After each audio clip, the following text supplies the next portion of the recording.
I went with the Fantastic Four, Disney Plus 8-episode TV show.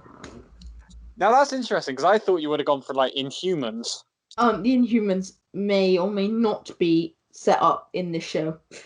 Ah, okay. Do you want me to go first with this? Yeah. You go first. First off, my cast. Take a guess at my Mr. Fantastic. I want you to guess all of my castings first. Isn't it? What's his name? John. Oh, it's not John Krasinski. Oh, it's not. Okay, that's interesting. Probably a bit old for me. Yeah. I don't know. He is in the Arrowverse. I mean, he's not now. He left, but he is in the Arrowverse. Was he on Arrow?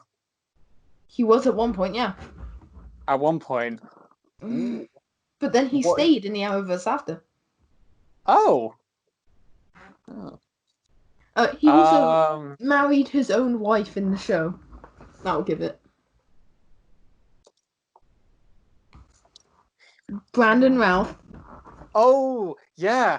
Oh, okay. Yes. Okay. Now, okay. I actually see what you mean now. Yes, I actually do see Brandon Routh. I love this fan casting so much. And then my second choice is not one that I've heard particularly often, but she is technically still a TV actress.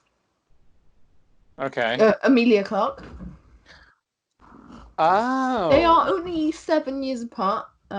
So it's, yeah, because Emilia Clarke is Daenerys from Game of Thrones. Yeah, but she might be slightly too big for Disney Plus. But hey, they've kept some decent actors on Disney Plus, so it's fine. Yeah, give her the money. Yeah. And then these two are the most out of the box options because most people would expect my Ben Grimm option to be in the Johnny Storm role, but I've chosen someone else. Freddie Highmore for Johnny Storm. Do you know who Freddie Highmore is? Yes, I watched a lot of things with him in. My favourite thing of him in was Spiderwick Chronicles. He's my Ben Grimm. He was also in The Good Doctor and Charlie and the Chocolate Factory. So wait. Did you just wait? Who is he? Did you? Freddie Highmore. Yeah. So who did you say he'd be playing? Johnny Storm. Ah, okay. Which I thought was an odd option, but he's one of my favourite actors. So, and then I like him. He's good. Who would have been your favourite pick for Johnny Storm? Because I reckon I picked him as Ben Grimm. I think obviously Zac Efron would have fit the role well, but there's also Andrew Garfield. Oh, I picked Taron Egerton for. You picked Taron Egerton. Oh, yeah, okay. Ben Grimm. I was actually googling fancasts, and there was so many Egerton as Johnny Storm, and then I saw one with him as Ben Grimm, and I thought, you know what, that would actually be pretty decent. Do you want to know something funny? I've looked at fan casts for Ben Grimm, and the two most popular ones were either David Harbour or John Cena, and I'm thinking they would be cool, but I think also the one that played I can't remember his name, but he was in X-Men Origins Wolverine. Sabretooth. That guy. Something. Levi. Nah. Wait. It's because he played Kingpin in Spider-Man Into the Spider-Verse. Yeah. Okay, I know who you're on about. Liev Schreiber. Yeah, that's him. That's him. Anyway, so go on. My pitch would be this is going to be in the MCU. Cool. I've tried to stick. I think the MCU is the definitive Marvel universe at the moment, and DC has many universes going on. Marvel has 1.5, which is the MCU and kind of the Agents of S.H.I.E.L.D.-ish, depends if you count it. Okay. So I would have them be superheroes in the 60s. We haven't really done much with the 60s. We'd have them be S.H.I.E.L.D., probably, or Hydra controlling S.H.I.E.L.D. They're sent out into space, hit with cosmic rays, except they don't come back. They're gone. They've vanished. The whole... so the first 2 episodes is them being sent, establishing S.H.I.E.L.D., Hydra, whatever. Not Hydra, but hinting towards Hydra. Episode 2, they'd vanish. Episode 3, the entire episode is just the repercussions of them going missing. They have no idea. Like, everyone on Earth, you'd have a few Earth-based characters established. Yeah. Like, I don't know. I'd never cast Doom. And I probably won't. I think Doctor Doom would be the end goal, No. I mean, casting Victor Von Doom to be... Oh. Wait, no. Okay. Victor never goes up with them. Oh, no. Leave Victor Von Doom out of that. Because he goes through a whole magic thing. I probably should have done him for my Marvel TV show where he explores magic because of his mom burns the master's face, whatnot.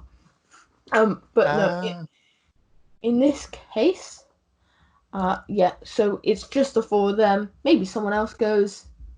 They're just cannon fodder.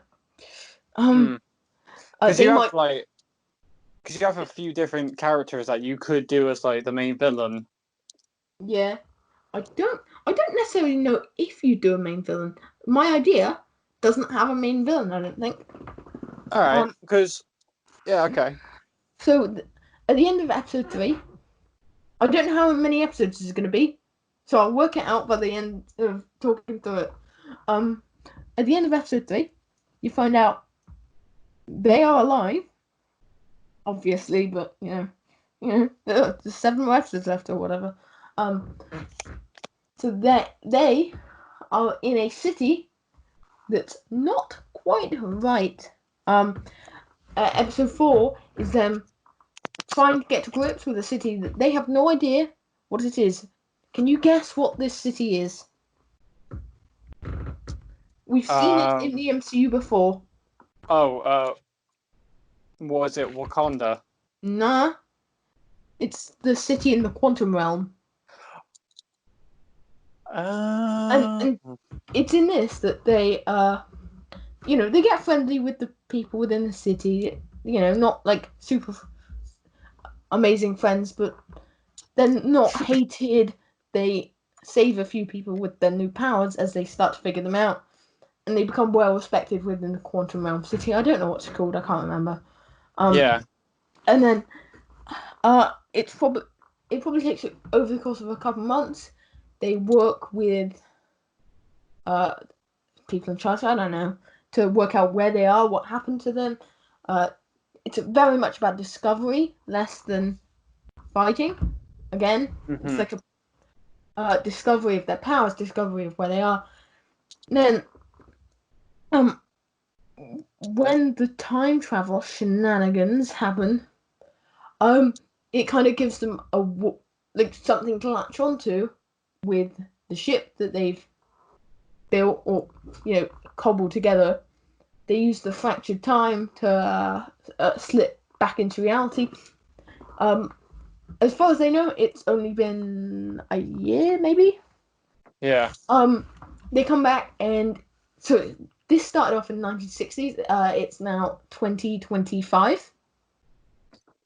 And then maybe the last episode, I'm not sure if you just leave it on the teaser as, oh look, wait, and like the end of Captain America 1, or looking around at the billboard, maybe you'd have the last episode be them getting to grips with a new world, finding someone they worked with back at S.H.I.E.L.D., who is now a millionaire or something.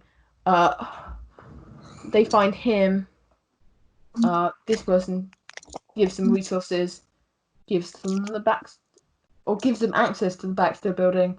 This person will die in one of the, in the future, and leaves them the building. But this isn't within the show. But yeah, maybe in the final episode you get like a mole man or like a really C tier, like a C tier Marvel villain. Mm-hmm. They stop. They prove themselves to be a little bit of a something in the universe. They're not established heroes yet, but they are sort of, praised for what they've done. Yeah. So I do have one question. Yeah.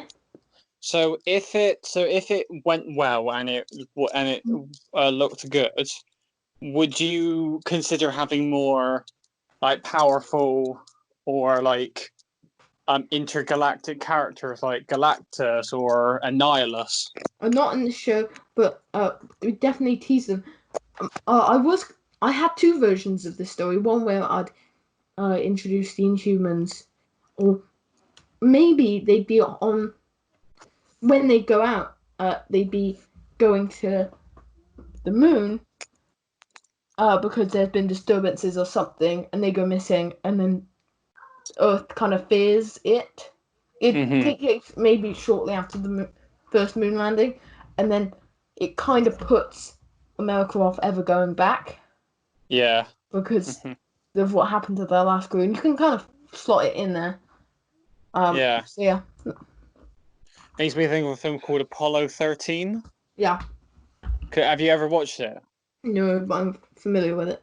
So it's obviously I think this is one of my it's either Apollo 13 or Apollo 18, and it's a film where three astronauts go up into space to go on the moon to to look back on the Earth and the American history to see the American flag there. And while they're there, they find out that weird things happen, and there is like something on the moon that is causing a bit of problems to their shuttle, and they have to obviously try and fix it so they get back. And the problem is there is a parasite which is inside of the moon's soil that infects one of them, and obviously it drives them mad and insane. They try and kill each other. Yeah. So yeah, it Right. makes me think of that. All right.